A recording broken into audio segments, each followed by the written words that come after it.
कलयुग में क्या क्या होगा यह सब लिखा है विष्णु पुराण में। इतनी होगी आयु।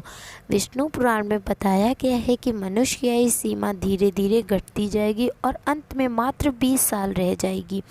छोटे छोटे बच्चों में बढ़ रही गंभीर बीमारियां, वायरस और घटती आयु सीमा क्या इस तरह इशारा नहीं कर रही हैं कि एक समय ऐसा आ ही जाएगा। कलयुग में लोगों के बाल अल्प आयु में ही सफ़ेद होने लगेंगे और 12 वर्ष की अवस्था में ही लोगों के बाल पकने लगेंगे। ऐसे होंगे हमारे धर्मगुरु। पुराण में बताया गया है कि चालाक और लोभी व्यक्ति को कलयुग युग में विद्वान कहलाया जाएगा। ऐसे लोग ही धर्मात्मा भी कहलाएंगे। शास्त्रों और वेदों का पालन कोई नहीं करेगा।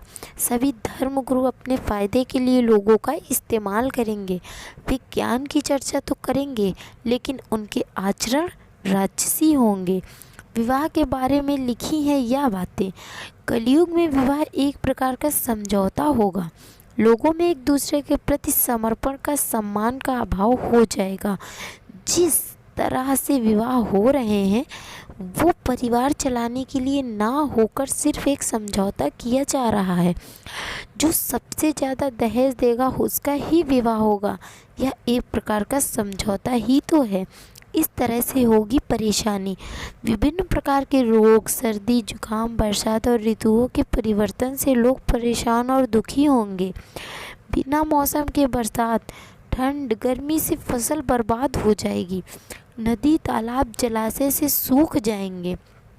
जल के बिना धरती फटने लगेगी और लोग बूंद बूंद पानी के लिए तरसने लगेंगे। किसान अनावृष्टि के कारण आत्महत्या करेंगे। इसलिए पानी बचाने पर ध्यान दें। ऐसे लोग कहलाए जाएंगे गुड़ी।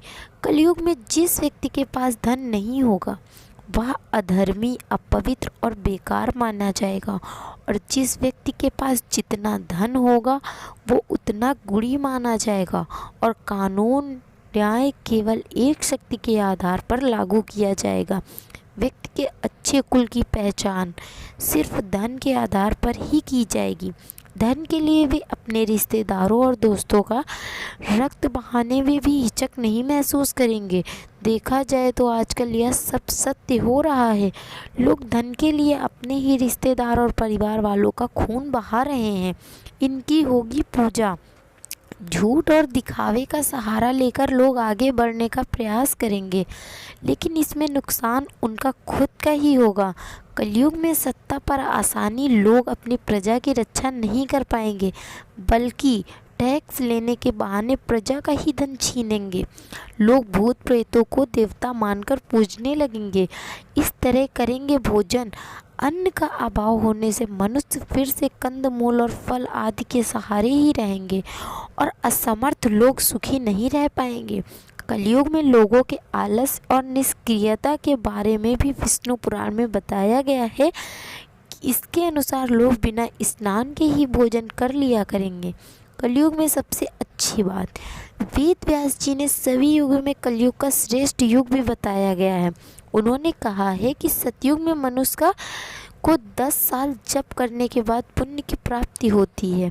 त्रेता युग और द्वापर युग में वही पुण्य 1 साल के तप द्वारा प्राप्त किया जा सकता है। तो कलयुग में इतना ही बड़ा पुण्य मात्र 1 दिन के तप से प्राप्त किया जा सकता है। इस तरह व्रत और तप के लिए, फल की प्राप्ति के लिए कलयुग ही सबसे श्रेष्ठ समय है। सच्ची भक्ति से मनुष्य की ईश्वर की प्राप्ति कर सकता है। तो दोस्तों ये बातें अगर आपको बहुत अच्छी लगी हो और समझ आ गई हो तो चैनल को सब्सक्राइब, वीडियो को लाइक ज़रूर कर देना।